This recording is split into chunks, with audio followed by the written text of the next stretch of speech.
आमचूर powder, धनेजिरे powder, लाल मिरची powder, हळद आणि चवीपुरतं मीठ हे सगळं पाण्यामध्ये थोडीशी घट्ट पेस्ट बनवून घ्यायचं.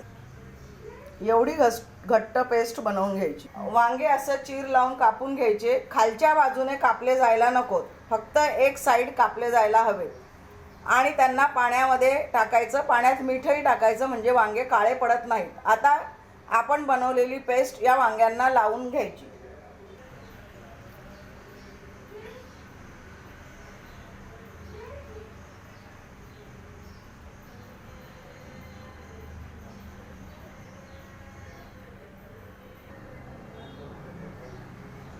अशा पद्धतीने वांग्यांच्या कापात मसाला भरून घेतला. आता हे काप गरम तव्यावर तेल टाकून त्याच्यावर ठेवायचे आणि झाकून द्यायचे. 5 मिनिटात तयार होतात. तयार झाल्यानंतर मी दाखवते. कांद्याचे काप शिजून तयार झालेले आहेत. गव्हाच्या कुरडया अर्धा तास पाण्यात भिजवून घेतल्या. तेल टाकल्यानंतर जिरं टाकलं. या भाजीत मोहरी टाकायची नसते. त्यानंतर लसूण टाकले. 1 हिरवी मिरची टाकली फक्त फ्रेश फ्लेवर येण्यासाठी. लसूण थोडेसे कच्चापणा निघून गेल्यानंतर त्यामध्ये बारीक चिरलेले कांदे टाकले.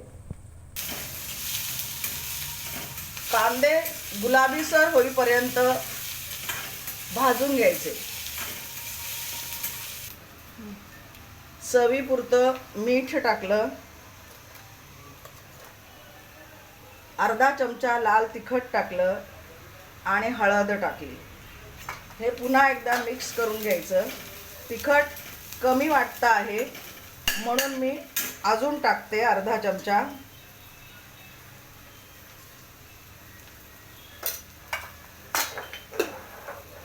भिजवून ठेवलेल्या कुरडया टाकायच्या.